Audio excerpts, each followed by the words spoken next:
ونعوذ بالله من شرور أنفسنا ومن سيئات أعمالنا. من يهده الله فلا مضل له ومن يضلله فلا هادي له. ونشهد أن لا إله إلا الله وحده لا شريك له. ونشهد أن سيدنا وسندنا وحبيبنا وشفيعنا وطبيبنا وطبيب قلوبنا وأولانا ومولانا محمدا عبده ورسوله الذي أرسله بالحق إلى الخلق بشيرا ونذيرا وداعيا إلى الله بإذنه وسراجا وقمرا منيرا. أما بعد فأعوذ بالله من الشيطان الرجيم. بسم الله الرحمن الرحيم. وأمر أهلك بالصلاة واصطبر عليها. وقال صاحب القرآن صلى الله عليه وسلم: الصلاة عماد الدين، من أقامها فقد أقام الدين، ومن هدمها فقد هدم الدين، أو كما قال عليه الصلاة والسلام.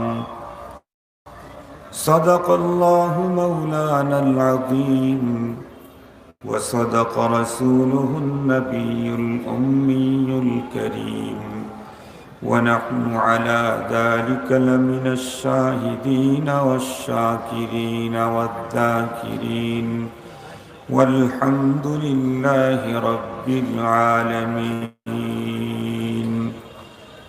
اللهم صل على سيدنا مولانا محمد وعلى آله وأصحابه وبارك وسلم. اللهم صل على سيدنا مولانا محمد وعلى آله وأصحابه وبارك وسلم. يا رب صل وسلم دائما أبدا على حبيبك خير الخلق كلهم. بلغ العلا بكماله، كشف الدجى بجماله، حسنت جميع خصاله. صلوا عليه وآله. محبت جر آواز بلغ العلا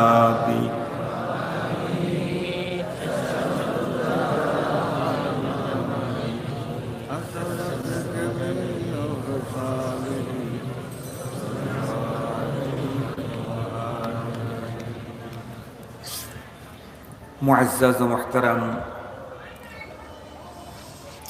অধ্যকার চান্দুরা দক্ষিণপাড়া বাইতুল আমান জামে মসজিদের উদ্যোগে আয়োজিত ষষ্ঠ বার্ষিক সালানা তাফসীরুল কোরআন মাহফিলের শ্রদ্ধাভাজন সম্মানিত সভাপতি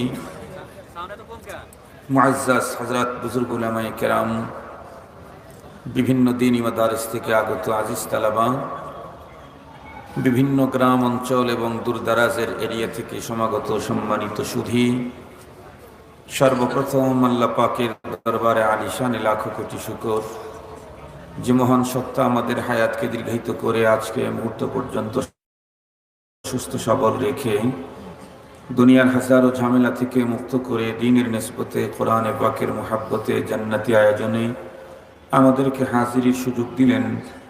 সে মহান মহিয়ানের দরবারে আমরা সকলেই শুকরগুজার হচ্ছি। জবান খুলে ভক্তি সহকারে মুহাব্বত নিয়ে দিল থেকে আবেগের সাথে উচ্চ কণ্ঠে সকলেই পড়ে নেই আলহামদুলিল্লাহ। সম্মানিত উপস্থিতি, আপনারা সম্ভবত আসরের পর থেকেই হযরত উলামায়ে কেরামদের জবান থেকে গুরুত্বপূর্ণ দ্বীনি আলোচনা শুনতেছিলেন। আমার পরেও আলোচনা চলতে থাকবে ইনশাআল্লাহ। মাঝপথে বাদাল মাগরিব ক্বাবলাল ইশা, খুব লম্বা টাইম না, অল্প সময় আমি আপনাদের খেদমতে বর্তমান সময়ে মুসলমানদের জন্য কিছু জরুরি দ্বীনি আলোচনা পেশ করার জন্য ইচ্ছে পোষণ করেছি। আপনারা দোয়া করেন যাতে করে মহান আল্লাহ পাক আমাকে তথ্য সমৃদ্ধ ইখলাসপূর্ণ আজকে মুসলিম উম্মার প্রয়োজনে অতীব জরুরি হেদায়েতি আলোচনার তৌফিক দান করে। সম্মানিত উপস্থিতি, আজকের মাহফিলটা হচ্ছে মসজিদ কর্তৃক, মসজিদের ইন্তেজামে। মসজিদ হচ্ছে আরবি শব্দ, বাংলা তার অর্থ হচ্ছে সিজদার জায়গা। সিজদা স্বাভাবিকভাবে হয় নামাজের মধ্যে, নাকি? নামাজের যে ফরজগুলি আছে তার ভিতরে একটা ফরজ হলো, কথা বলেন নাকি, সিজদা করা। এটা একটা ফরজ। এক রাকাতে কয়টা সিজদা হয়? দুইটা সিজদা। আর যদি কখনো ভুল হয়ে যায় তখন আবার দুইটা সিজদা বাড়ায় দিতে হয়। এটা নামাজের মাঝখানে না শেষে? নামাজের শেষে। সম্মানিত হাজিরিন, মসজিদ এর অর্থই তো হচ্ছে নামাজের জায়গা, সিজদার জায়গা। এই জন্য মুসলমানদের জীবনে নামাজের প্রয়োজনীয়তার উপরে আমি আজকে আলোচনা করব। আমাদের জীবনে নামাজ আমাদের জীবনে কি পরিমাণে দরকার, এই বিষয়টার উপরে আজকে আলোচনা করব। আমরা প্রত্যেকেই জানি বর্তমান সোশ্যাল মিডিয়ার যুগ, ইলেকট্রনিক্স মিডিয়া এবং প্রিন্ট মিডিয়ার কারণে পৃথিবী এখন মানুষের হাতের মুঠোয়। এই জাতীয় ফোন যার হাতে আছে, তামাম দুনিয়াটা তার হাতে। আমরা প্রত্যেকেই জানি পৃথিবীর মানচিত্রে বাংলাদেশ এক প্রান্তে, আমেরিকা অপর প্রান্তে। যে কারণেই বাংলাদেশে যখন রাত দুপুর, আমেরিকায় তখন দিন দুপুর। আমেরিকায় যখন রাত দুপুর, বাংলাদেশে তখন দিন দুপুর। এরপরেও এই ইলেকট্রনিক্স মিডিয়া, সোশ্যাল মিডিয়া তথা এই মোবাইল ফোনের কারণে এই মুহূর্তে যদি কোনো মানুষ চান্দুরার এই বাইতুল মামুর মসজিদের সামনে থেকে সে যদি ভাবে যে এই মুহূর্তে আমেরিকার হোয়াইট হাউসের কি কন্ডিশন, আমি এটা দেখব, তাহলে তাকে পাসপোর্টের প্রয়োজন নাই, ভিসার প্রয়োজন নাই, তাকে 17 ঘন্টা আকাশযান সফরের প্রয়োজন নাই। মোবাইল ফোনে এখনই এই মুহূর্তে আমেরিকার হোয়াইট হাউসের কন্ডিশন এখানে বসেই দেখা সম্ভব। যদি আপনাদের কারো দোকান থাকে, ব্যবসা থাকে দুবাই, আবুধাবি, কাতার, বাহরাইন, এই মুহূর্তে আপনার দোকানের কি কন্ডিশন আপনি যদি দেখতে চান, জানতে চান, এখান থেকে আপনি আপনার দোকানকে মনিটরিং করা সম্ভব। কোনো মানুষ যদি মনে চায় আমি এই মুহূর্তে এখনই আমার লন্ডন ভাই আছে, তার সাথে জরুরি একটা বিষয় আমার মশওয়ারা করা দরকার, বলুন তো দেখি, এই লন্ডনের সেই ভাইয়ের কাছে গিয়ে মশওয়ারা করতে হবে না এখানে বসেই মশওয়ারা করা সম্ভব? আমরা জানি যে কেউ যদি মনে করে যে আমার একটা জরুরি পেপারস এই মুহূর্তে আমেরিকাতে পৌঁছানো দরকার, তাহলে এর জন্য 2-4 ঘন্টা সময়ের প্রয়োজন নেই। অনেকগুলি পেপারসকে অল্প সময়ের ভিতরে আমেরিকাতে পৌঁছানো যায় আজকের এই অত্যাধুনিক আবিষ্কারের মাধ্যমে। তো পৃথিবীর অবস্থা, তামাম পৃথিবী এখন মানুষের হাতের মুঠোয়। এই জন্য আমার দেশের শহর, গ্রাম, শিক্ষিত, অশিক্ষিত সব ধরনের মানুষই পৃথিবীর অবস্থা সম্পর্কে অবশ্যই কিছু না কিছু নলেজ রাখি। আপনারা আজকের পৃথিবী সম্পর্কে যতটুকু নলেজ রাখেন তা থেকে আপনারা আমাকে বলুন তো দেখি, দিন দিন পৃথিবী শান্ত হচ্ছে না অশান্ত হচ্ছে? কোনো সন্দেহ নাই তো? তবে সবচেয়ে বড় দুঃখের বিষয় হলো আজকের অশান্ত পৃথিবীর অশান্তির সবচেয়ে বড় অংশটা হচ্ছে মুসলমানদের কাঁধে। অশান্ত পৃথিবীর অশান্তির সবচেয়ে বড় হিস্সাটা হচ্ছে মুসলমানদের কাঁধে। একবার যদি আপনি তাকান একদম আমাদের দেশ ঘেঁষা দেশের সাথে, ইন্ডিয়ার দিকেই যদি তাকান তাহলে দেখবেন সেখানকার মুসলমানেরা চূড়ান্ত আতঙ্কে দিন কাটাচ্ছে। তাদেরকে সে দেশ থেকে বের করে দেওয়ার ষড়যন্ত্র চলতেছে কঠিনভাবে। একটু যদি দূরে তাকান তাহলে দেখবেন এমন কোনো দিন নেই কাশ্মীরে যেদিন মুসলমানদের রক্তে কাশ্মীরের জমিন রঙিন হচ্ছে না। রাত্রি গভীর হলেই শত্রুদের ক্যাম্প থেকে মজলুম মুসলমানদের আত্মচিৎকারের আওয়াজ ভেসে আসে। একটু যদি তাকান ইয়ামানের দিকে, সেখানে মানুষের এতটাই দুরবস্থা, না খেয়ে প্রতিদিন শত শত মানুষ প্রাণ হারাচ্ছে। একটু যদি তাকান সিরিয়ার দিকে, সেখানে মুসলমানদের এতটাই সিরিয়াস অবস্থা, সেখানকার এক মুসলিম মা পৃথিবীর মুসলিম উম্মার কাছে একটা খোলা চিঠি লিখল। সেই চিঠিতে সে তাদের চূড়ান্ত কঠিন দুঃখ দুর্দশার ইতিহাস তুলে ধরে যেই কথাগুলি ব্যক্ত করেছেন, এগুলি কোনো হৃদয়বান মানুষ পড়লে সে তার চোখের পানিকে কন্ট্রোল করতে সক্ষম হবে না। সম্মানিত উপস্থিতি, একটু যদি তাকান গাজার দিকে তাহলে দেখবেন সেখানে মানুষ রাত্রিকালীন সময়ে ঘুমিয়ে আছে নিশ্চিন্তে। হঠাৎ করে ইসরায়েলি হামলায় একটা ফ্যামিলির 10-20 জন সদস্য মুহূর্তেই শেষ হয়ে গেল। তাদের সারিবদ্ধভাবে 10 ফ্যামিলির 10 সদস্যের জানাজা একই সঙ্গে হচ্ছে। সম্মানিত উপস্থিতি, সবকিছু মিলে আজকের পৃথিবীর অশান্ত পৃথিবীর অশান্তির সবচেয়ে বড় হিস্সাটা হচ্ছে আমরা মুসলমানদের কাঁধে। মুসলমানদেরকে আজকের কুফর মিল্লাত এমনভাবে নিশ্চিহ্ন করে দেওয়ার জন্য একে অপরকে ডাকতেছে, যেমনটি আমার রাসূল সাল্লাল্লাহু আলাইহি ওয়াসাল্লাম হাদিসে পাকের মধ্যে সাহাবায়ে কেরামদেরকে ভবিষ্যৎবাণী করে গিয়েছিলেন। নবী আলাইহিস সালাম সাহাবায়ে কেরামদেরকে বলেছিলেন, একটা সময় পৃথিবীতে এমন আসবে যেই সময় মুসলমানদেরকে পৃথিবী থেকে নিঃশেষ করে দেওয়ার জন্য একটা গ্রুপ আর একটা গ্রুপকে এভাবে ডাকতে থাকবে যেভাবে তোমরা তোমাদের দস্তরখানার খাবারটাকে শেষ করার জন্য এক বন্ধু আর এক বন্ধু একজন আর একজনকে ডাকতে থাকো। সাহাবায়ে কেরাম নবী আলাইহিস সালামকে জিজ্ঞাসা করেছিলেন, ওগো নবীজি, তখন কি মুসলমান সংখ্যায় খুব কম হবে? নবী আলাইহিস সালাম উত্তর করলেন, না, কম হবে না, সংখ্যায় কম হবে না।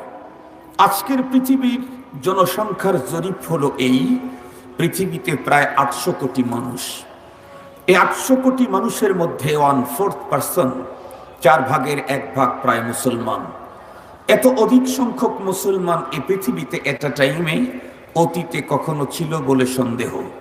এবং আজকের মুসলমান সম্পদের দিক থেকে একদম নিচে না, প্রযুক্তির দিক থেকে একদম পিছিয়ে না, অস্ত্রশস্ত্রের দিক থেকেও একদম 0 পয়েন্টে না। আমরা নিজেরা তো বহুবার দেখি, আমাদের পার্শ্ববর্তী রাষ্ট্র ভারত যদি একটা পারমাণবিক পরীক্ষা চালায়, সাথে সাথে পাকিস্তান 3টা পরীক্ষা চালায়। কি বোঝা গেল? অস্ত্র তো তাদের কম নাই। আমরা এখনই তো কি দেখতেছি, আমেরিকা যখন একজনকে হত্যা করার জন্য যখন ব্যবস্থা গ্রহণ করলো, সাথে সাথে ইরান তার পাল্টা যে ব্যবস্থা গ্রহণ করেছে, এটিও তো এটাই প্রমাণ করে। এত কিছু উন্নত অবস্থা থাকার পরেও আজকে অশান্ত পৃথিবীর অশান্তির সবচাইতে বড় হিস্সাটা মুসলমানদের কাঁধে কেন? মুসলমানদেরকে আজকে কুফর মিল্লাত যেভাবে নিঃশেষ করার জন্য একে আর একজনকে আনন্দের সাথে আহ্বান করতেছে, যেইভাবে মারতেছে, আঘাত করতেছে, নির্যাতন করতেছে, তাতে তো মনে হয় আমাদের সমাজে ওই সমস্ত ছেলের মতো মনে হচ্ছে মুসলমানদেরকে, যে সমস্ত ছেলেগুলি লাওয়ারিস, এদের কোনো অভিভাবক নেই। আমরা দেখি সমাজের ভিতরে ওই ছেলেটাকে যে কেউ আঘাত করে, যে কেউ বকা দেয়, যে কেউ ধাক্কা দেয়, দুঃখ দেয়, কাকে? যার অভিভাবক নাই। অভিভাবকহীন ছেলেকে, বাচ্চাকে যে কেউ আঘাত করে। আজকে পৃথিবীর অবস্থা দেখেও মনে হচ্ছে আমাদের কোনো অভিভাবক নেই, যে কেউ আমাদেরকে মারতে চায়। আসলে কি আমরা অভিভাবকহীন? আমাদের অভিভাবক আছে না নাই? আমাদের সবচাইতে বড় অভিভাবক কে? আল্লাহ। আল্লাহ যে আমাদের অভিভাবক, এটা আমরা ঘোষণা দেই নাই, আল্লাহই ঘোষণা দিয়েছেন। আল্লাহ পাক বলেন, আল্লাহু ওয়ালিয়ুল্লাযীনা আমানু ইউখরিজুহুম মিনায-যুলুমাতি ইলান-নূর। আল্লাহ পাক বলেন, আমি আল্লাহ ঈমানদারদের গার্ডিয়ান, ঈমানদারদের অভিভাবক। কাফেরদের সম্পর্কে আল্লাহ পাক কি বলেন? কাফেরদের সম্পর্কে আল্লাহ পাক বলেন, ওয়া আন্নাল কাফিরিনা লা মাওলা লাহুম। আল্লাহ পাক বলেন কাফেরদের কোনো গার্ডিয়ানই নেই, ওদের কোনো অভিভাবকই নেই। আমাদের অভিভাবক আছে। আমাদের অভিভাবক যিনি, উনি কি পাওয়ারলেস না পাওয়ারফুল? পাওয়ারফুল। আমরা তো সমাজের ভিতরে দেখি, যেই ছেলের অভিভাবক আছে তাকে কেউ দুঃখ ধাক্কা দেওয়ার সাহস করে না।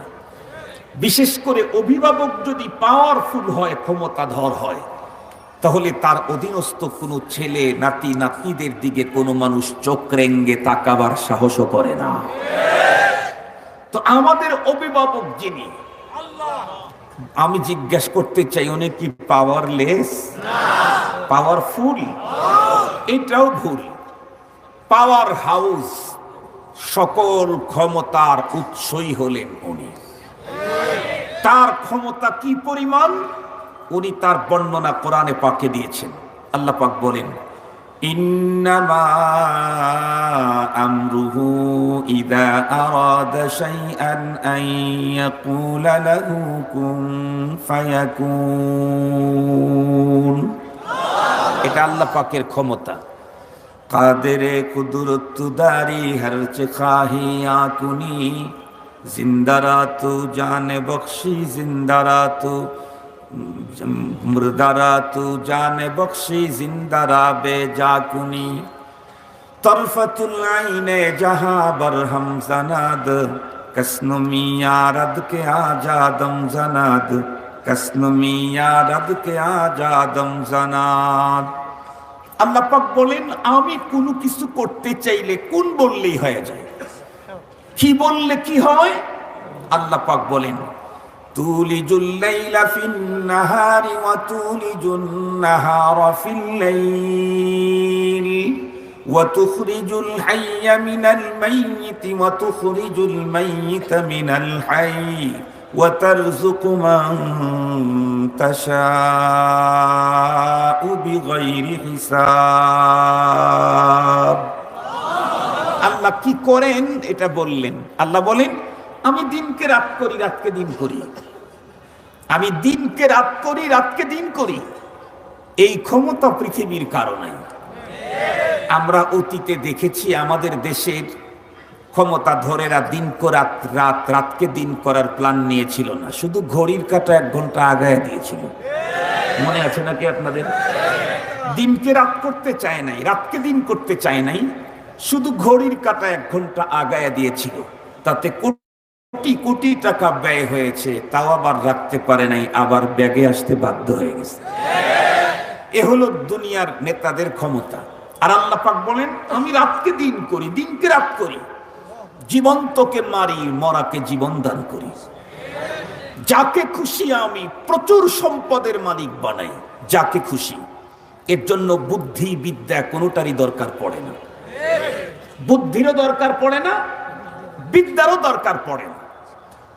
আমাদের দেশের হাজারো বড় বড় বড় লোক আছে, ল্যান্ড প্রপার্টি, মিল কারখানা, গ্রুপ অফ ইন্ডাস্ট্রিজের মালিক আছে, যাদের লাইফ হিস্টোরি ভালো করে পড়ে দেখেন, তাদের অধীনে চাকরি করতেছে আমেরিকা, লন্ডন থেকে অনেক বড় ডিগ্রিধারী তারা, কিন্তু সে নিজের নামের সিগনেচার করতে এত লম্বা কাগজ লাগে। আছে না নাই? নিজের নামটা লিখতে এত লম্বা কাগজ লাগে। তার অধীনে চাকরি করতেছে অনেক বড় বিদ্যাওয়ালা। স্যার স্যার বলতে বলতে বিদ্যাওয়ালার মুখ দিয়ে ফেনা কাটতেছে একজন মূর্খ মানুষ, তাকে স্যার বলতে হচ্ছে। আল্লাহ পাক বলেন, আমি যাকে খুশি তাকে সম্পদ দান করি, বিদ্যা আর বুদ্ধির প্রয়োজন পড়ে না। কবি বলেন, কাম আকিলিন আকিলিন আয়াত মাদাহিবুহু ওয়া জাহিলিন জাহিলিন তালকাহু মারযুকা হাদাল্লাযী তারাকাল আওহামা হায়রাতান ওয়া সায়্যারাল আলিমান নাহরিরা জিন্দিকা ওয়া সায়্যারাল আলিমান নাহরিরা জিন্দিকা। আল্লাহ পাকের ক্ষমতা সম্পর্কে আল্লাহ পাক কোরআনে আরো বলেন, হুয়ার রাজ্জাকু যুল কুওয়াতিল মাতিন। আল্লাহ পাক বলেন, আমি তো রিজিক দাতা, সবচাইতে বড় সিরিয়াস ক্ষমতার অধিকারী। আল্লাহু আকবার। তার রাজত্ব কত বড়! আমেরিকা, কানাডা, বাংলাদেশ, লন্ডন, এতটুকুন। লাহু মা ফিস সামাওয়াতি ওয়া মা ফিল আরদি ওয়া মা বাইনাহুমা ওয়া মা তাহতাস সারা। এটা আল্লাহ পাকের রাজত্বের পরিধি। আল্লাহ পাক বলেন, আসমান সমূহ, জমিন সমূহ, আসমান আর জমিনের মাঝে যা আছে এবং জমিনের অভ্যন্তরে যা আছে সবই তো আমার মালিকানা। আল্লাহ পাক বলেন, আল্লাহ পাক আরো বলেন, তাবারাকাল্লাযী বিয়াদিহিল মুলকু ওয়া হুয়া আলা কুল্লি শাইইন কাদির।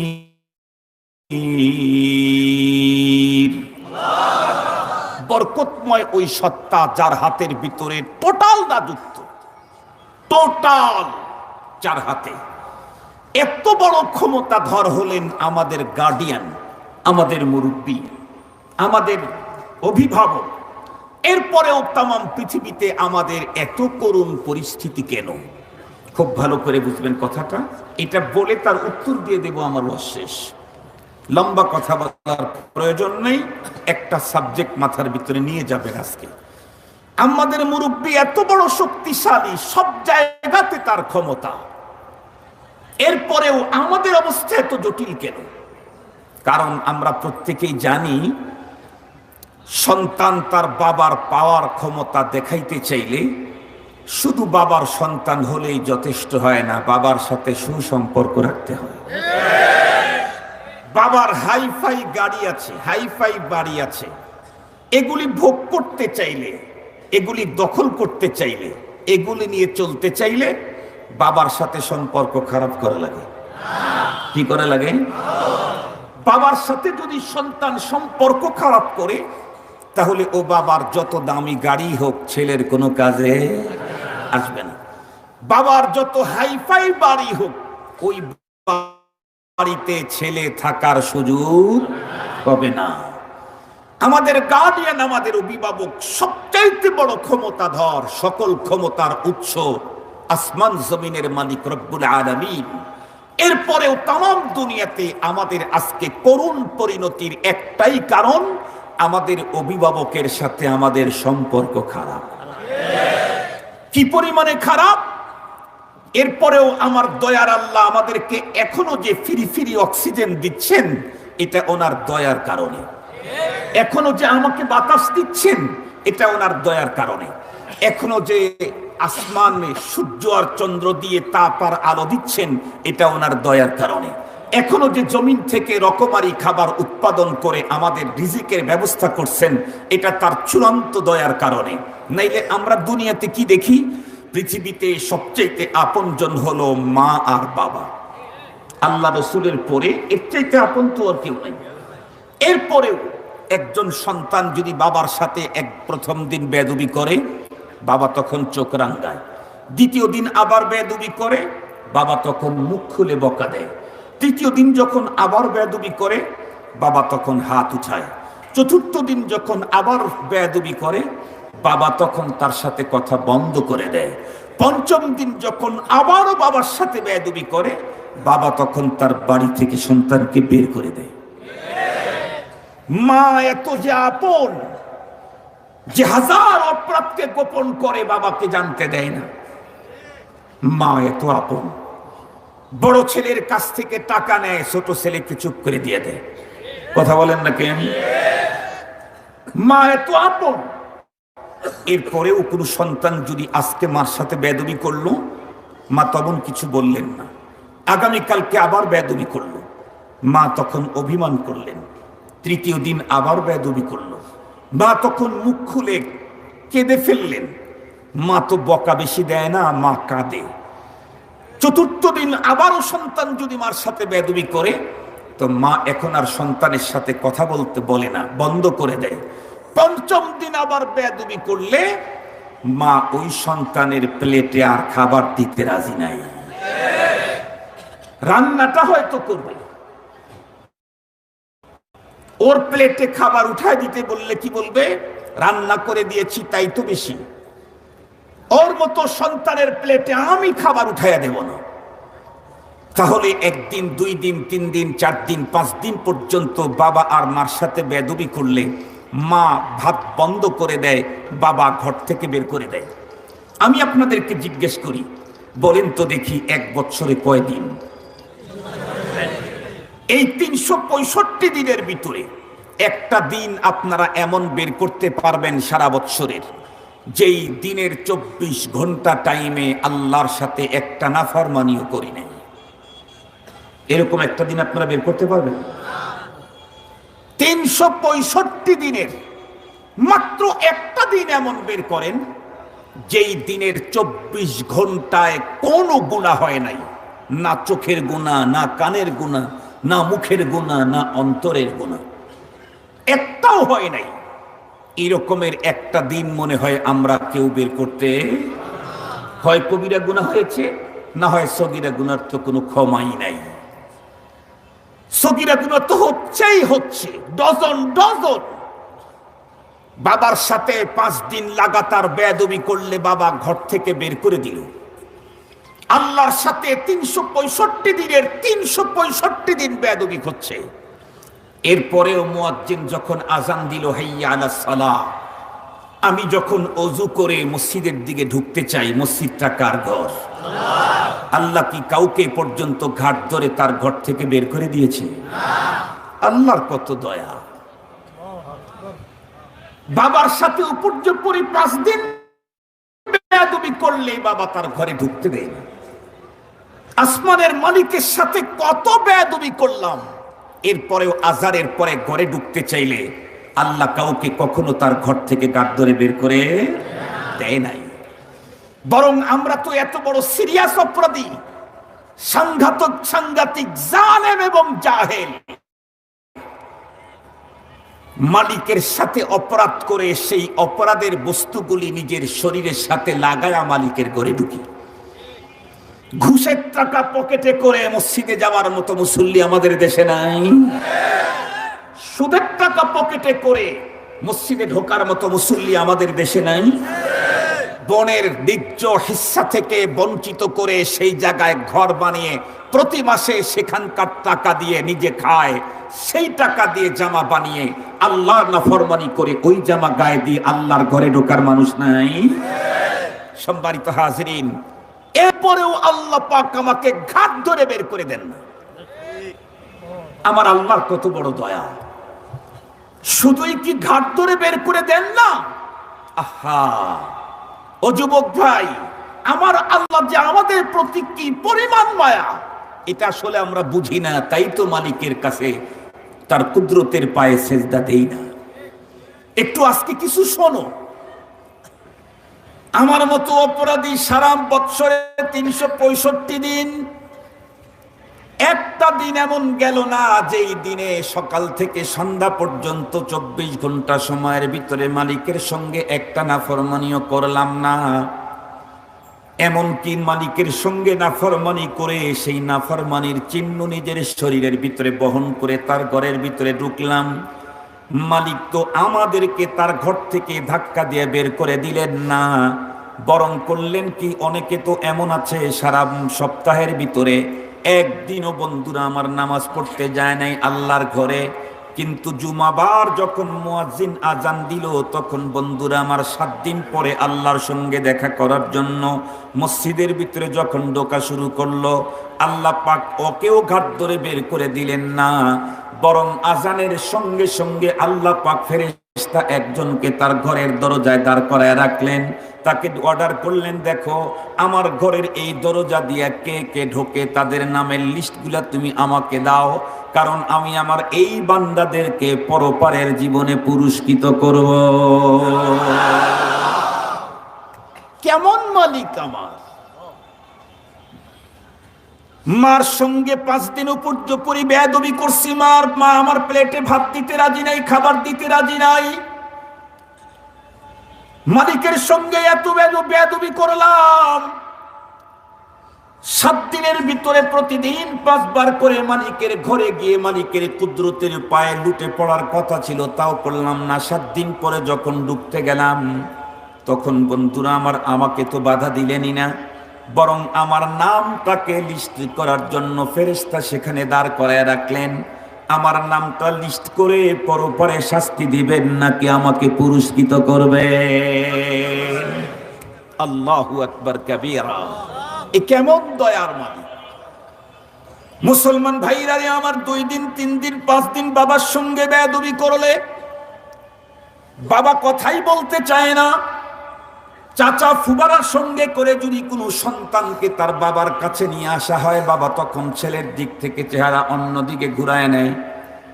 এরপরে বাবা, বন্ধুরা আমার, সন্তানকে যখন বাবার সঙ্গে মিল করায় দিয়ে গেল, খালু ফুপা এসে মিল করায় দিয়ে গেল, বাবা কোনো রকম করে আওয়াজ করলো বা করলো না।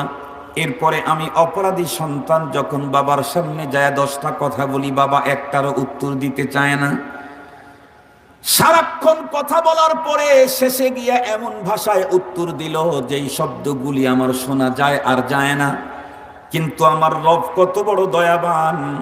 আমি এত অপরাধ করার পরেও যখন আমি আর আপনি বন্ধুরা আমার নামাজের জন্য ঘরের ভিতরে ঢুকলাম, আল্লাহর ঘরে, এরপরে যখন আল্লাহু আকবার বলে যখন বন্ধুরা আমার তাকবীরে তাহরিমা বাঁধলাম, আমার মালিক কত বড় দয়াবান!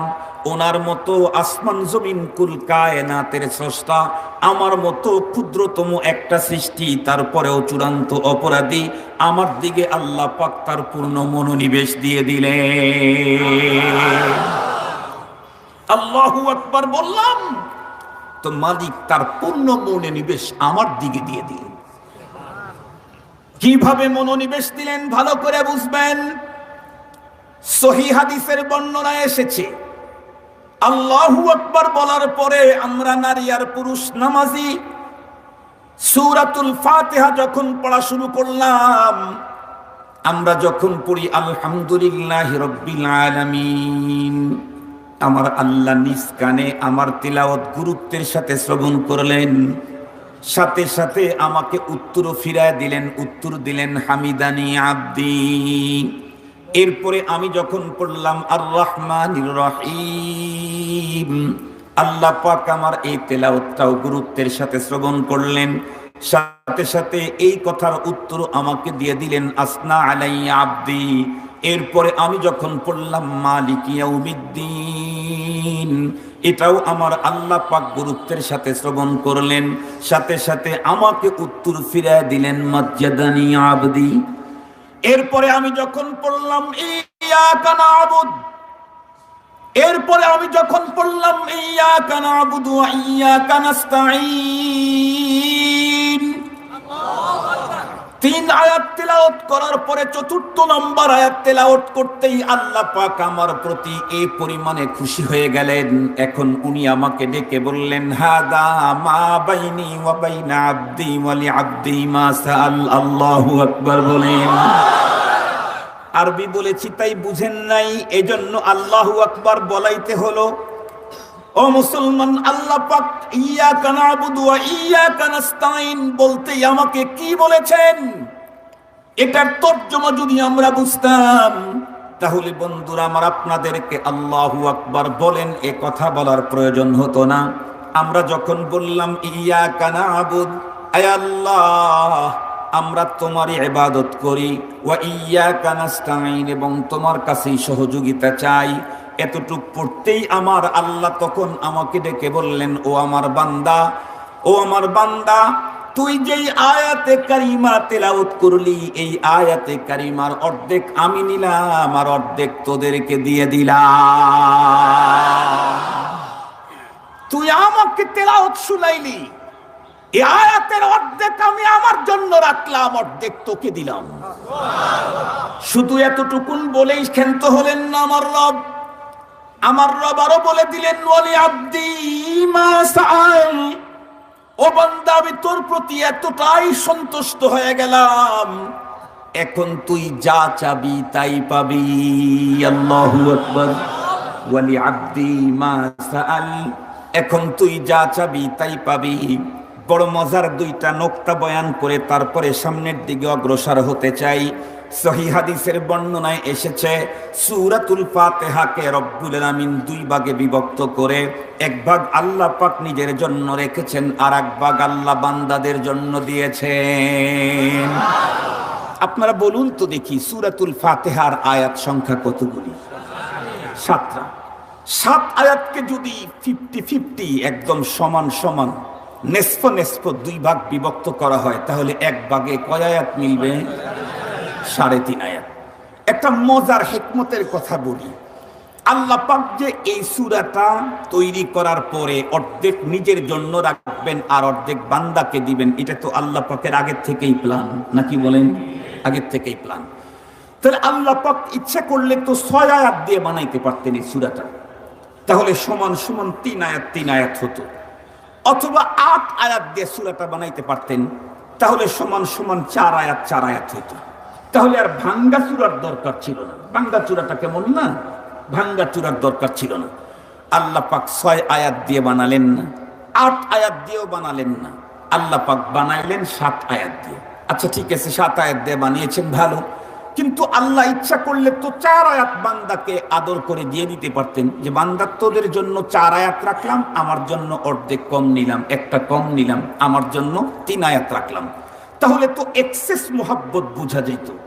আল্লাহ পাক রব্বুল আলামিন 3 আয়াত আর 6 আয়াত আর 8 আয়াত দিয়েও এই সূরা তৈরি করে সমান সমান করলেন না, আবার 7 আয়াত দিয়ে তৈরি করে 4 আয়াত বান্দাকে 1 আয়াত বেশি দিয়ে 3 আয়াত উনি 1 আয়াত কম নিয়ে এক্সেস মোহাব্বত দেখাইলেন না, বরং আল্লাহ করলেন কি, 7 আয়াত দিয়ে তৈরি করে প্রথম 3 আয়াত উনি নিলেন, শেষের 3 আয়াত বান্দাকে দিলেন, মাঝখানকার আয়াতটা ভেঙ্গে অর্ধেক উনি রাখলেন, অর্ধেক বান্দাকে দিলেন। কেন?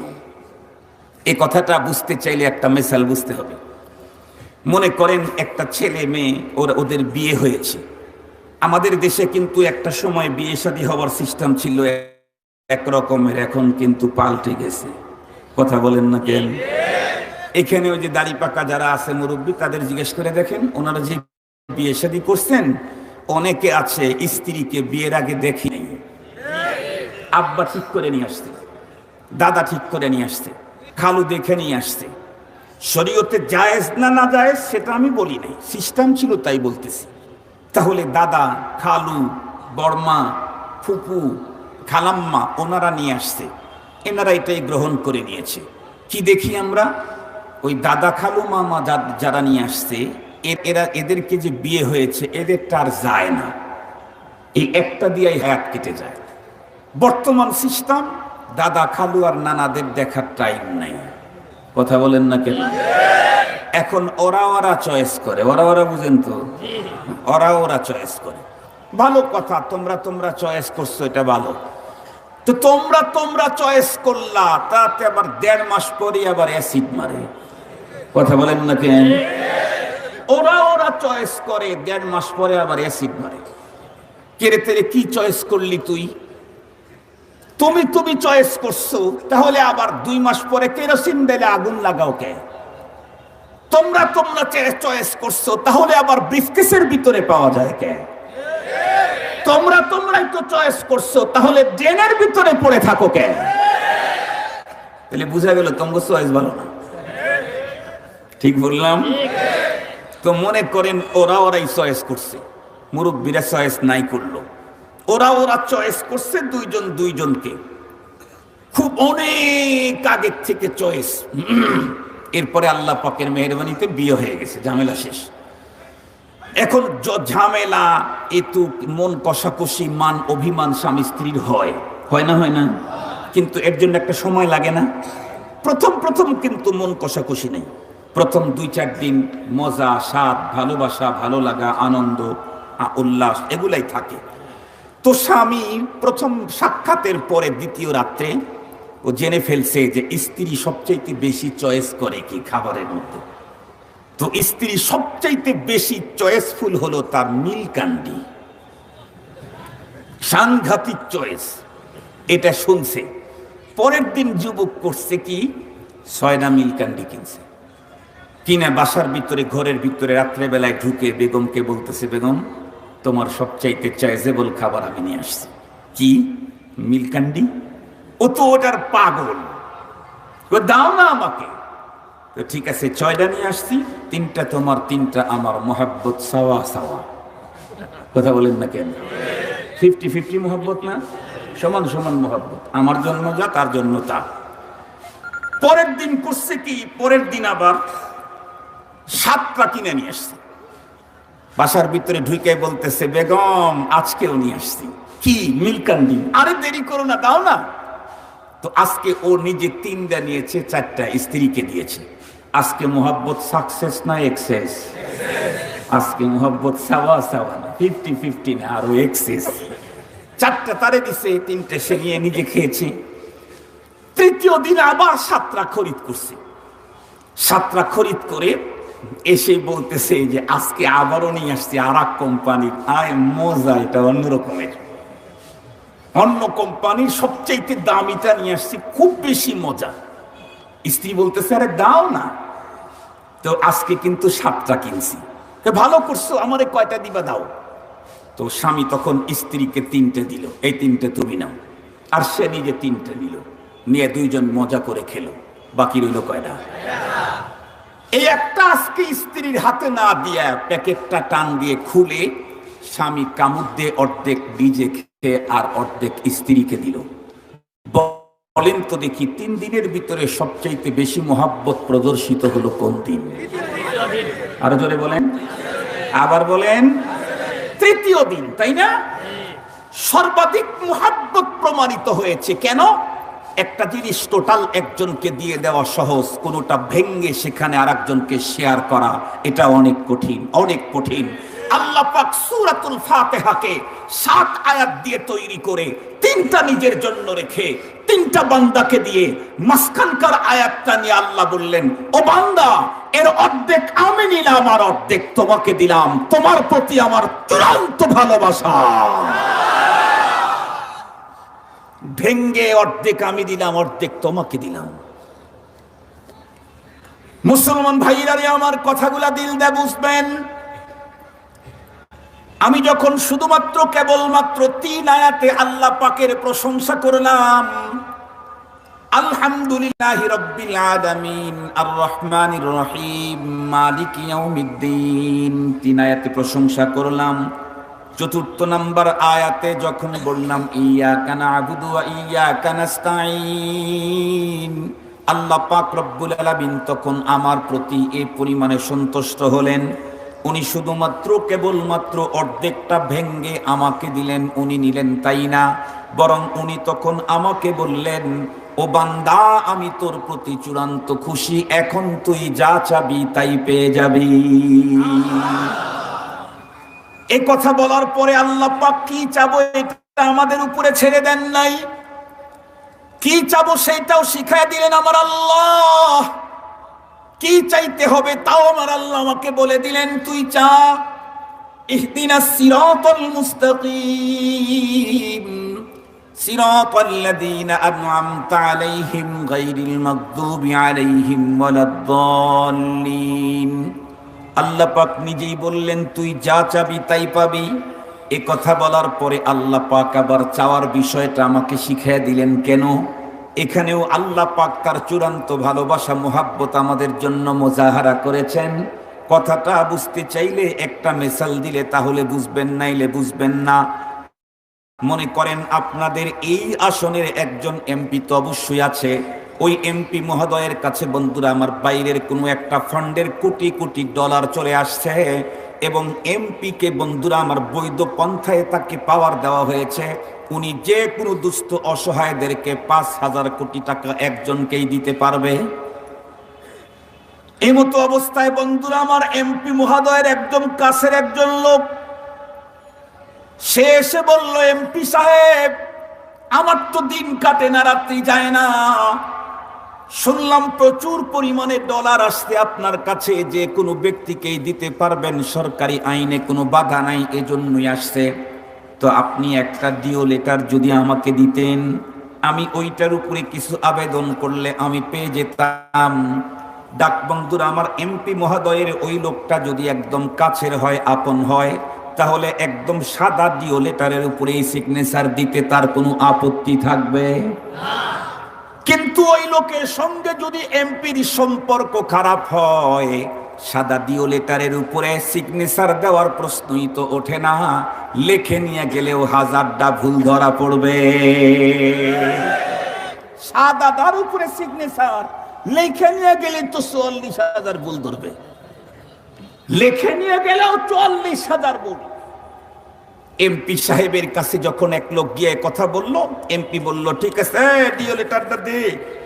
সাদা ডিও লেটারের উপরে নিচে সিগনেচার দিয়ে দিল, তার মানে আপনি এখানে যা আবেদন করবেন তাই পাবেন।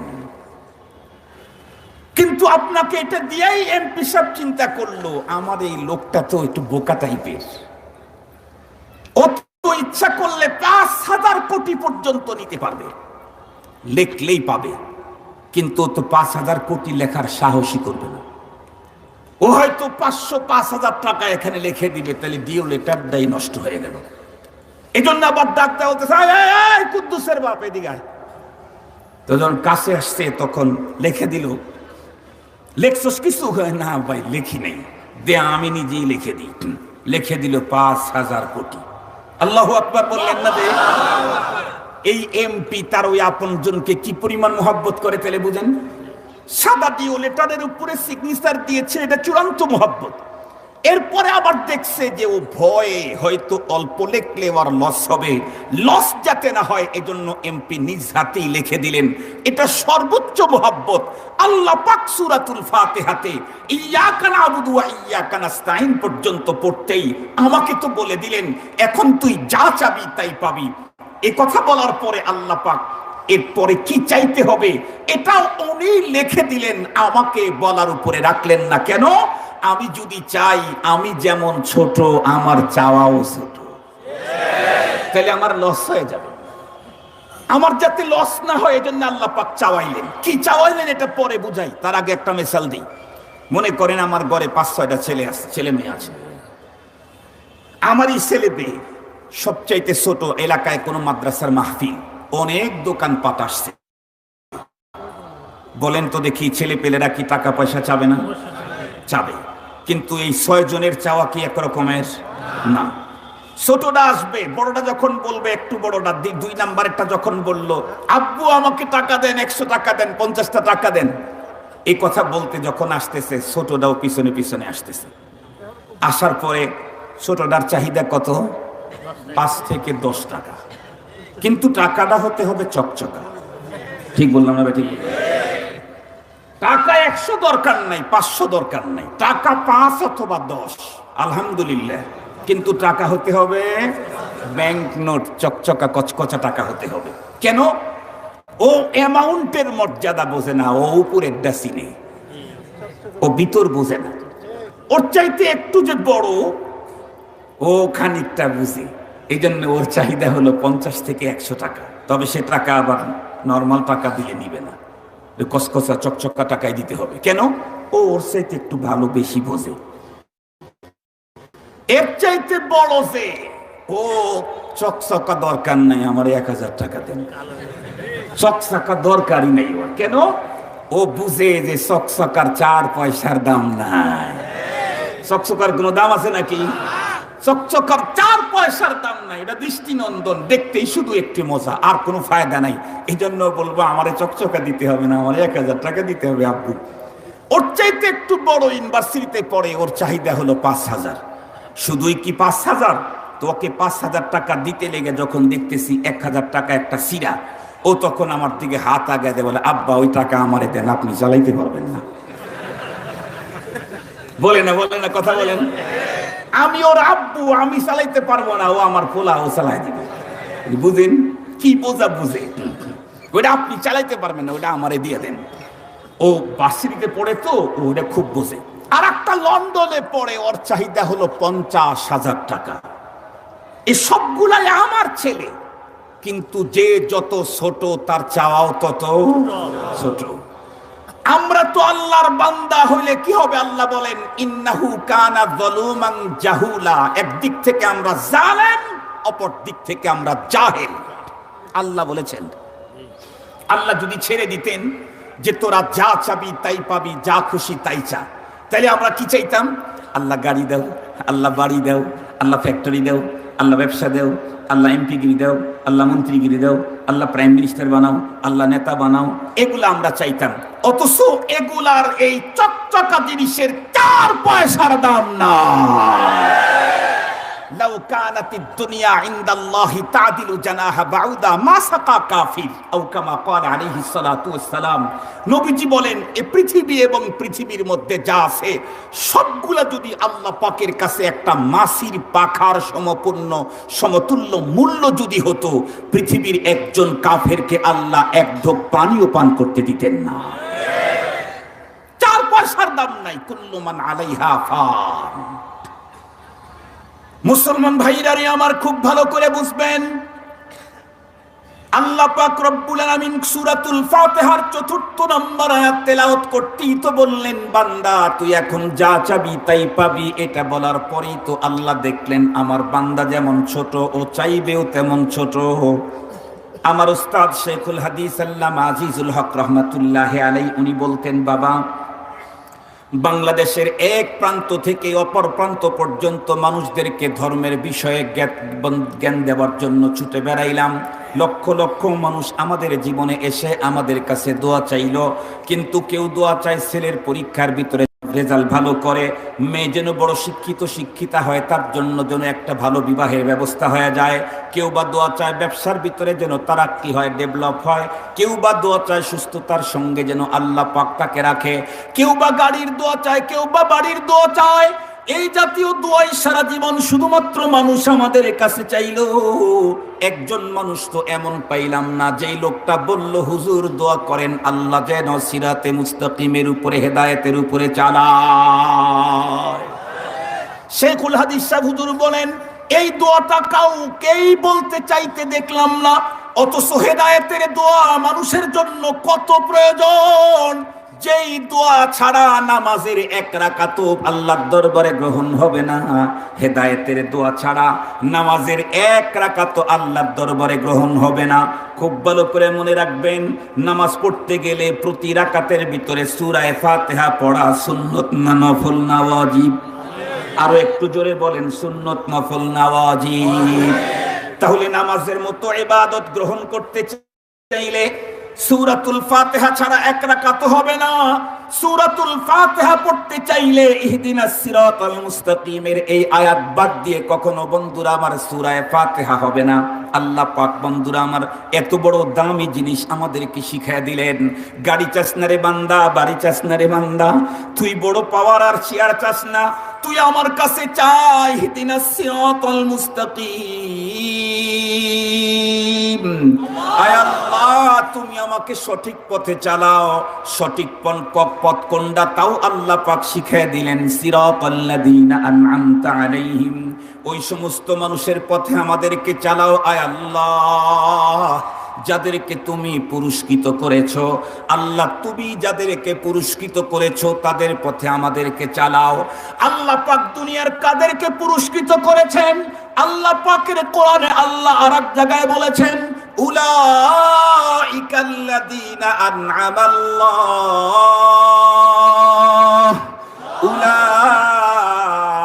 উলাইকাল্লাযীনা আন'আমাল্লাহু মিনান নাবিয়্যিনা ওয়াস-সিদ্দীকিনা ওয়াশ-শুহাদা'i ওয়াস-সালিহিন ওয়া হাসুনা উলাইকা রাফীকা ওয়া হাসুনা উলাইকা রাফীকা। আল্লাহ পাক বলেন, আমি তো পুরস্কৃত করেছি 4 শ্রেণীর মানুষকে। নাম্বার 1 নবীদেরকে পুরস্কৃত করেছেন আল্লাহ। নাম্বার 2 সিদ্দিকগণকে পুরস্কৃত করেছেন আল্লাহ। নাম্বার 3 শহীদদেরকে পুরস্কৃত করেছেন আল্লাহ। নাম্বার 4 নেককারদেরকে, সালেহিনদেরকে পুরস্কৃত করেছেন কে? জোরে বলেন দেখি। আল্লাহ পাক আমাদেরকে শিখিয়ে দিলেন, বান্দা দুনিয়া চাস না, আমার কাছে হেদায়েত চা। আল্লাহু আকবার, আল্লাহু আকবার। ও মুসলমান, শুধু তাই নয়, আমরা জানি মোবাইল ফোনে গেম খেলতে বড় মজা, কিন্তু খেলতে খেলতে যে কোনো মুহূর্তের ভিতরে বন্ধুরা আমার ভাইরাস ঢুকতে পারে কিনা বলেন তো দেখি। এই জন্য ভাইরাস থেকে মুক্ত থেকে মজা পাইতে চাইলে অ্যান্টিভাইরাস লাগে। ঠিক বললাম না ভাই? ঠিক বললাম। আল্লাহ পাকের কাছে মর্যাদা পেতে চাইলে সিরাতে মুস্তাকিমের দোয়া লাগে, কিন্তু এর ভিতরে আবার কোনো গোমরাহি ভিতরে ঢুকে গেলে আমার সর্বনাশ হয়ে যাবে। এজন্য সূরাতুল ফাতিহার ভিতরে আল্লাহ অ্যান্টিভাইরাস দিয়ে দিলেন। আল্লাহ শুধু এটাই বলেন নাই যে আল্লাহ তুমি আমাকে সিরাতে মুস্তাকিমের উপরে চালাও, এটা শুধু শিখান নাই, শেষে গিয়ে শিখাইলেন গায়রিল মাগদুবি আলাইহিম ওয়ালাদ-দাল্লিন। আল্লাহ পুরস্কৃত মানুষের পথে তুমি চালাও, আর যারা তোমার কাছে অভিশপ্ত এবং পথভ্রষ্ট তাদের পথ থেকে আমাদেরকে বাঁচায়া দাও। যারা অভিশপ্ত পথভ্রষ্ট তাদের পথ থেকে আমাদেরকে বাঁচাও। কিন্তু আজকে দুঃখের সাথে বলতে হয়, আমার দেশের প্রতিটা মুসলমান প্রতিদিন যদি মালিকের সামনে নাও দাঁড়ায়, অধিকাংশ মুসলমান তো জুমাবারে অবশ্যই দাঁড়ায়। কথা বলেন না কেন? জুমার নামাজ আপনারা পড়েন না? আপনারা যারা আসছেন তারা তো 5 ওয়াক্ত পড়েন, নিয়মিত না পড়লেও অনিয়মিত হলেও আলহামদুলিল্লাহ পড়েন। যারা নামাজ পড়ে না তারা কখনো আলেমদের দরবারে আসে না। যারা নামাজ পড়ে না তারা হলো ল্যাংটা নাস, যেখানে হয় সেখানে যায়। যারা উলামায়ে কিরামের সোহবতে আসে, জান্নাতে এরিয়াতে বসে, ওরা আল্লাহ পাকের সবচাইতে চয়েসফুল মানুষ। আল্লাহ পাকের চয়েসফুল মানুষ। সম্মানিত হাজিরিন, তো আমরা নামাজে আল্লাহু আকবার বলে আসামির কাঠগড়ায় তেমনি দাঁড়ায়, ওযুর হালতে আল্লাহর ঘরে বললাম গায়রিল মাগদুবি আলাইহিম ওয়ালাদ-দাল্লিন। আল্লাহ অভিশপ্ত এবং পথভ্রষ্ট এই 2 গ্রুপে আমাদেরকে চালাইও না। এরা কারা? মুফাসসিরিনে কেরাম বলেছেন ইহুদি এবং নাসারারা। কথা বলেন কারা? ইহুদি এবং নাসারারা। তাহলে নামাজের মধ্যে আমরা বললাম আল্লাহ ইহুদিদের পথে নাসারাদের পথে আমাদেরকে চালাইও না। এ আবেদন করার পরে কি ঘটনা ঘটলো? আল্লাহ তো আগেই বলে দিয়েছেন, এখন তুই যা চাবি তাই পাবি। বলার পরে আবার কি চাইতে হবে এটাও শিখিয়ে দিয়েছেন উনি। তাহলে এটা না মঞ্জুর হওয়ার কোনো সম্ভাবনা? এটা তো অগ্রিম মঞ্জুর। কথা বলেন না কেন? এটা তো আগে মঞ্জুর হয়েছে, পরে লেখা হয়েছে। ঠিক বললাম না? ঠিক বললাম। এরপরেও মালিক আবার আমাদের জন্য করে রাখছে কি তা জানেন? আল্লাহু আকবার। হাদিসে পাকের মধ্যে আসছে, ইদা ক্বালাল ইমাম ওয়ালাদ-দাল্লিন ফাকুলু আমিন। বুখারী শরীফের হাদিস। নবীজি বলেন, ইমাম সাহেব যখন ওয়ালাদ-দাল্লিন বলল তখন তোমরা আমিন বলো। সুবহানাল্লাহ। তো ফায়দা কি হবে? নবীজি বললেন তখন ফেরেশতারা আমিন বলে। ফেরেশতারা তখন আমিন বলে। আমিন মানে আমি যে আল্লাহ পাকের কাছে আবেদন করলাম, লক্ষ কোটি ফেরেশতারা আমার আবেদনের উপরে সাপোর্ট করে আল্লাহর কাছে সুপারিশ করলো। তাহলে তো মিস হওয়ার আরো সম্ভাবনা নেই। আমি চাইলাম আমার সাপোর্ট করলো কারা? নূরের তৈরি ফেরেশতারা আমার আবেদন সাপোর্ট করলো। এটা তো মিস হওয়ার কোনো সম্ভাবনা নেই। হাদিসের মধ্যে আসছে, তোমার আমিনটা যদি ফেরেশতাদের আমিনের সাথে মিলে যায় তাহলে তোমার জীবনের গুনাহ মাফ। এখন আমি আপনাদেরকে জিজ্ঞেস করতে চাই, ফেরেশতারা আমিন জোরে বলে না আস্তে বলে? তাহলে আপনারা জোরে বললে কি মিলল? কি বুঝলেন? বুখারী শরীফের হাদিস। আপনারা যারা জোরে আমিন বলেন তারা যে হাদিসটা বললেন আমিও সেই হাদিসটাই বললাম। এখন যদি ফেরেশতাদের আমিনের সাথে আমার আমিন মিলে যায় তাহলে মাফ করে দেওয়া হবে। রাসূল সাল্লাল্লাহু আলাইহি ওয়াসাল্লাম বলছেন সব দিক থেকে মিল হলে ভালো না একদিক থেকে মিল হলে ভালো? তো ফেরেশতারা আপনারা সবাই যারা জোরে আমিন বলেন একদিন মাগরিবের নামাজে চুপ করে থেকে দেখেন তো ফেরেশতারা জোরে বলেন আসতে বলেন? ফেরেশতারা যেহেতু আসতে বলে তাহলে আপনি মিলাইতে চাইলে আপনাকে আসতেই বলতে হবে। এই মিয়া কথা কোন না কথা এ মনে রাখেন কথাগুলি। তো আল্লাহ পাক কি বললেন? আগেই সিগনেচার দিলেন, এরপরে কি চাইতে হবে তাও উনি শিখিয়ে দিলেন। এরপরে আবার লক্ষ লক্ষ ফেরেশতা ঠিক করে রাখলেন আমার বান্দা আবেদন জানানো মাত্র তোরা সাপোর্ট করবি। আল্লাহু আকবার। ফেরেশতারা ওয়ালাদ-দাল্লিন বলতে ফেরেশতারা বলে আমিন, আল্লাহ তোমার বান্দাদের আবেদন মঞ্জুর করে নাও। আমরাও বললাম আমিন, তাহলে তো মঞ্জুর হয়ে গেল। আলহামদুলিল্লাহ বলেন না কেন? এখন আপনারাই বলেন, এক ভাইয়ের সাথে আমার খুব মন কষাকষি, বাস্তবে না কিন্তু এমনি বলতেছি আর কি। মনে করেন এক ভাইয়ের সাথে আমার খুব রাগারাগি, খুব মন কষাকষি। ভাইও বড় লোক, আমিও বড় লোক। বড় লোক আর ছোট লোক হলে তাহলে তো হবে না ভাই, কারণ বড় লোকের কাছে ছোট লোক পাত্তাই পাবে না। বেশি টাকাওয়ালার পরিচয়, বেশি টাকাওয়ালা অল্প টাকাওয়ালা ভাইয়ের পরিচয় দিতেই চায় না। এই জন্য দুইজনই বড় লোক, বিশাল বড় লোক, সেম, কিন্তু দুই ভাইয়ের সম্পর্ক বড় খারাপ। বড় ভাই বলছে যে ও যদি আমার সামনে দাঁড়ায় আমি কিন্তু আর চাপা খুলে ফেলাই দেব। চাপা খুলে ফেলাইলে আমি কেমনে চলবো? তাও খুলে ফেলাইবো ভাই। আমি বাসায় ঢোকার শুনলাম যে বড় ভাই আসছিল, সে রেগে বলে গেছে সামনে দাঁড়াইলে চাপা খুলে ফেলবে। আমি আর চাপা খোলার চিন্তা করলাম না। আমি করলাম কি, ভাইয়ারও ইন্ডাস্ট্রিজ আছে, আমারও ইন্ডাস্ট্রিজ আছে, ভাইয়েরও হাইফাই অফিস আছে, আমারও হাইফাই অফিস আছে। আমি করলাম কি, কথা শোনার পরে ওই দিন আর গেলাম না। পরের দিন সকালবেলা ভাইয়া যখন অফিসে ঢোকে তখন আমি গাড়ি নিয়ে আমিও গেলাম। ভাইয়েরও প্রাডো গাড়ি, আমারও প্রাডো গাড়ি। যাওয়ার পরে ভাইয়ার অফিসের ভিতরে ঢুকলাম।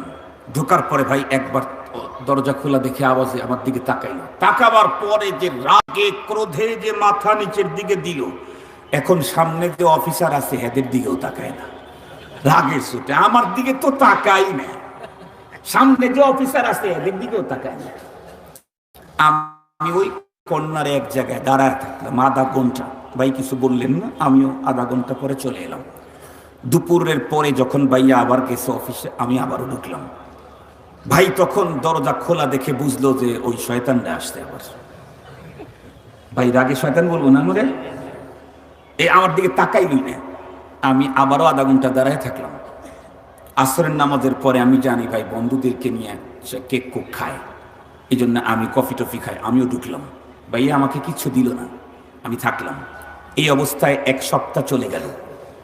দ্বিতীয় সপ্তাহ যখন আসলো, ভাইয়া তখন ওইখানকার অফিসের লোকদেরকে বলে, এই ওই যে একটা ওই যে আমার ছোট ভাইটা সেখানে দাঁড়া থাকে, তোরা চোখে দেখিস না, ওকে একটা চেয়ার দিতে পারোস না? বলবে না? বলবে না। এক সপ্তাহ 7 দিন 3 বার করে আধা ঘন্টা করে ভাইয়ের অফিসে সময় দিয়েছি। ভাই আমার দিকে না তাকাইলো, কিন্তু চেয়ারের ব্যবস্থা একটা করবে। দ্বিতীয় সপ্তাহে গিয়ে দেখি কর্নারে আমার জন্য চেয়ার। আলহামদুলিল্লাহ, দোয়া দরুদ ইস্তেগফার সব পড়লাম, এই তো দরজা খুলছে। পরের সপ্তাহে পুরাটা কাটাইলাম। এখন আমি দেখি কি, ভাই ডাইরেক্ট তাকায় না, মাঝে মাঝে চোখ চুরি করে একটু দেখে আমার দিকে। ডাইরেক্ট তাকায় না, মাঝে মাঝে চোখ চুরি করে আমার দিকে দেখে। আমি মনে মনে খুশি, এই তো কাম হয়েছে ভাইয়ের সাথে আমার। পরের সপ্তাহ যখন আমি গেছি, দ্বিতীয় সপ্তাহে তৃতীয় সপ্তাহে যখন গেছি, ভাই আমাকে বলছে, এই তুই প্রতিদিন এখানে এসেছিস কেন? কি আছে তোর এখানে? আমি কিচ্ছু বলতেছি না, চুপচাপ। ওইখানে বসেস কি জন্য? সামনে বসতে পারিস না? চিন্তা করলাম আলহামদুলিল্লাহ, আর এক ধাপ আগালেই আমি মালিকের চেয়ারে। একদম টেবিলের কাজ পর্যন্ত তো এসেই গেছি, 3 সপ্তাহতেই কাজ হয়ে গেছে আলহামদুলিল্লাহ। এখন পাশেই বসি। ভাই এখন আর চোখ চুরি করে তাকায় না, ভালোভাবেই তাকায়। খুব বেশি কথা বলে না, তবে মাঝে মাঝে কথা বলে। 5ম সপ্তাহে যাওয়ার আগেই অফিসের স্টাফকে বলে দিছে, এদিকে চেয়ার একটা রাখিস। ও যেহেতু সবসময় আসেই, ও এ পাশে বসতে দিস ওকে। যায় দেখি যে আগে ওই পারে চেয়ার ছিল একটা মালিকানার, এখন দেখি আরো একটা। ও ভাই, ভাইয়ের অন্তরে কতটুকুন মায়ায় আল্লাহ দিয়েছেন। আমাদের রাসূল সাল্লাল্লাহু আলাইহি ওয়াসাল্লাম বলেছেন, আল্লাহ পাক তার দয়াকে 100 ভাগে বিভক্ত করে 1 ভাগ দিয়েছেন কুল কায়নাতকে। সেই 1 ভাগের আমার 1 ভাই কতটুকুন পেয়েছেন, সেই মায়ার কারণেই যদি আমি 4 সপ্তাহ পর্যন্ত রাগান্বিত ভাইয়ের অফিসে গিয়ে যদি 3 বার সময় কাটাই আধা ঘন্টা করে, তাহলেই যদি আমি ভাইয়ের ওই দিকে কাছে বসার সুযোগ পাই, 99 ভাগ রহমত আল্লাহ নিজের জন্য রেখেছেন, আমাদেরকে দয়া করার জন্য। সেই মালিকের ঘরে যদি আমি প্রতিদিন 5 বার ঢুকি আর মালিকের কুদরতের পায়ে যদি সম্মান আর সৌভাগ্যের প্রতীক যদি ঠেকাই, তাহলে সে মালিক আমাকে কোলে উঠায় নিতে কয়দিন লাগবে? কয়দিন লাগবে? এই জন্য মুসলমান ভাইরারে আমার, লম্বা কথা আর বলবো না, সবচাইতে বড় পাওয়ারফুল পাওয়ার হাউস যিনি, উনি আমাদের গার্ডিয়ান, উনি আমাদের মুরব্বী, উনি আমাদের অভিভাবক, কিন্তু আমরা তার পাওয়ার দুনিয়াতে দেখাইতে পারতেছি না। কেন? কারণ আমাদের মুরব্বী অভিভাবকের সঙ্গে আমাদের সম্পর্ক বড় খারাপ। আল্লাহ পাকের এই পাওয়ার আর শক্তি আর ক্ষমতা দুনিয়ার মানুষকে যদি দেখাইতে চাই, তাহলে বন্ধুরা আমার, আল্লাহ পাকের সঙ্গে আমাদের সুসম্পর্ক গড়ার বিকল্প কোনো পথ নাই। আল্লাহ পাকের সঙ্গে সুসম্পর্ক গড়তে চাইলে নামাজকে বাদ দিয়ে কোনো পদ্ধতিতে জীবনেও কোনোদিন দুনিয়াতে বন্ধুরা আমার আল্লাহর সঙ্গে আপন হতে পারবে না। আল্লাহর সঙ্গে আপন হতে চাইলে সর্বপ্রথম যেই পদক্ষেপ, সেটা হলো নামাজ, নামাজ, নামাজ। এই জন্যই তো আমাদের পয়গম্বর সাল্লাল্লাহু আলাইহি ওয়াসাল্লাম যেই অসুস্থতায় দুনিয়া থেকে চলে গেলেন, পয়গম্বরের শরীরের ভিতরে প্রচন্ড জ্বর। পয়গম্বর বন্ধুরা আমার হুঁশ নাই, কিছুক্ষণ পরেই যখন হুঁশ ফিরে আসে, তখন আমার পয়গম্বর বলতেছিলেন, আসসালা আসসালা আসসালা ওয়া মা মালাকাত আইমানুকুম, এ আমার উম্মত, নামাজ, নামাজ, নামাজ, নামাজ। কারণ আল্লাহ পাক ও কোরআনে হাকিমের ভিতরে বলে দিয়েছেন, ইস্তাইনু বিসসবরি ওয়াস সালাহ। পৃথিবীতে তোমরা যে কোনো মুসিবতের ভিতরে পড়ো, সেই মুসিবত থেকে মুক্তি পাওয়ার সবচাইতে সুন্দরতম পথের নাম হলো নামাজ, নামাজ, নামাজ। এই তো কিছুদিন পূর্বে পৃথিবীর সবচাইতে বড় সূর্যগ্রহণ হলো। বলুন তো দেখি, সূর্য যখন আলোহীন হয়ে গেল, দুনিয়ার কোন প্রযুক্তি দিয়া সূর্যের ভিতরে আলো আনা যায় নাকি? সূর্য যখন আলোহীন হয়ে গেল, এটা এমন একটা সমস্যা, যেই সমস্যা দূরীকরণে তাম পৃথিবীর কোনো কারো কাছে কোনো প্রযুক্তি নাই। কিন্তু আমার পয়গম্বর আমাদেরকে প্রযুক্তি দিয়ে গেছেন। চন্দ্র আর সূর্য যদি কখনো আলোহীন হয়ে যায়, এর আলো ফিরে চাইলে তোমাকে সলাতুল কুসুফ আর খুসুফ পড়তে হবে। আমার পয়গম্বর এই প্রযুক্তি দিয়া চন্দ্র আর সূর্যের আলো আল্লাহ পাকের কাছে নিয়েছেন। হাদিসে পাকের মধ্যে এসেছে, আমার পয়গম্বর এত লম্বা নামাজ পড়েছেন, হাত্তা তানজালিয়াস শামস, এত লম্বা নামাজ পড়েছেন, নামাজ পড়তে পড়তে প্রযুক্তি ব্যবহার করতে করতে আল্লাহ পাক সূর্যকে আলো ফিরাইয়া দিয়ে দিতেন। আমার পয়গম্বর আমাদেরকে শিখাইছেন, আকাশের ভিতরে যদি ঘন কালো চূড়ান্ত ভয়াবহ মেঘ দেখো, যে মেঘের কারণে এখনই জলোচ্ছ্বাস হয়ে যেতে পারে, লন্ডভন্ড করে দিতে পারে দুনিয়ার ঘরবাড়ি বিল্ডিং গুলি, ও বান্দা, এটাকে সরাবার মতো কোনো প্রযুক্তি দুনিয়ার কোনো মানুষের কাছে নাই। আমার পয়গম্বর আমাদেরকে প্রযুক্তি দিয়ে গেছেন, তার নাম হলো নামাজ, নামাজ, সালাত, সালাত। সালাতুল খাউফে তুমি দাঁড়ায়া যাও, সালাতুল খাউফের নামাজ তুমি পড়ো। এই প্রযুক্তি দিয়ে আসমানের কালো মেঘকে সরানো যায়। আল্লাহু আকবার বলেন, আল্লাহু আকবার। ও মুসলমান, আসমানের কালো মেঘ সরানো যায় যেই প্রযুক্তি দিয়ে, তার নাম হলো নামাজ। যদি দুনিয়াতে অনাবৃষ্টির কারণে জমিন ফেটে চৌচির হয়, আর যদি বন্ধুরা আমার গাছপালাগুলা যদি শুকায়া যায়, তাহলে ওই মুহূর্তের ভিতরে আসমান থেকে বৃষ্টি জমিনের ভিতরে আনার জন্য প্রযুক্তির নাম হলো সালাতুল ইস্তিসকা। আল্লাহু আকবার বলেন, আল্লাহু আকবার। দুনিয়ার সব সমস্যা সমাধানের জন্য আল্লাহ পাক যে সহজ ব্যবস্থাপনা দিয়েছেন তার নাম, একটু জোরে বলেন। আমরা তো জানি ইতিহাস পড়ছি, আপনারাও পড়েছেন। আল্লাহ পাকের সাথে কেউ যদি নামাজের মাধ্যমে সুসম্পর্ক করতে পারে, সে যে কোনো মুহূর্তে যেখানেই থাক না কেন, আল্লাহ পাকের কোরআন আল্লাহ বলেন লা তাখুদুহু সিনাতু ওয়ালা নাওম। ও বান্দা, আমি তো ঘুমাই না রে, আমি তো তন্দ্রা ভাব আমার ভিতরে আসতে দেই না। কেন? কারণ আমার বান্দারা কখন কোন জায়গাতে সমস্যায় পড়বে, আমি যদি ঘুমাই তখন কানলে ওকে কে উদ্ধার করবে? ও বান্দা, আমি তোকে সহযোগিতা করার জন্য টোটাল টাইম জেগে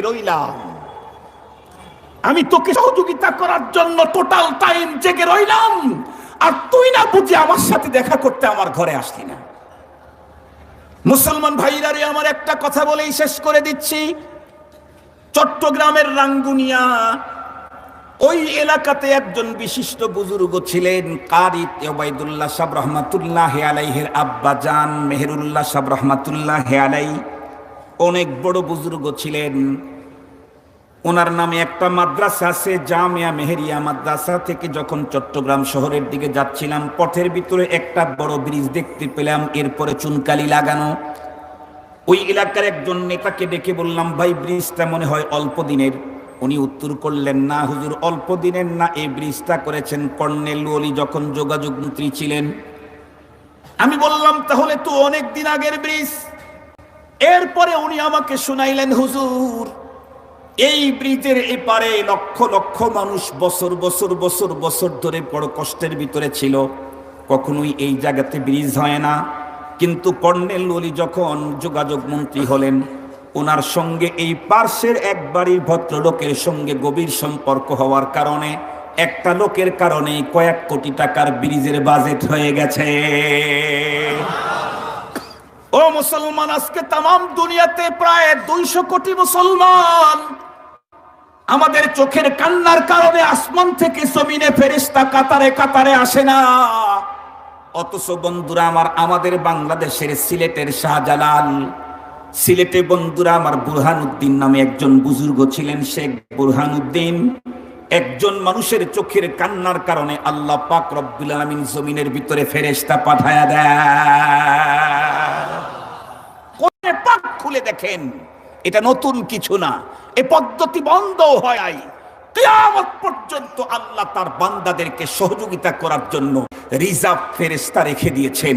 কিন্তু শর্ত হলো তার সাথে আমার সম্পর্ক। কথা বলেন। সম্পর্ক ভালো হলে, আমি মুসিবতের ভিতরে পড়লে রব বলেন, আমি তো তন্দ্রা যাই না, আমি তো ঘুমাই না, তুই শুধু ডাকবি আমাকে। রাজি থাকলে 1 চাপন, না থাকলে 2 চাপন। 5 ওয়াক্ত নামাজ পড়ে মালিকের সাথে সম্পর্ক করেন। এরপরে মুসিবতের ভিতরে পড়লে মাত্র 2 রাকাত নামাজ পড়ে মালিককে ডাক দেন। আসমান থেকে প্রয়োজনে ফেরেশতা জমিনে এসে আপনাকে উদ্ধার করে দিবে।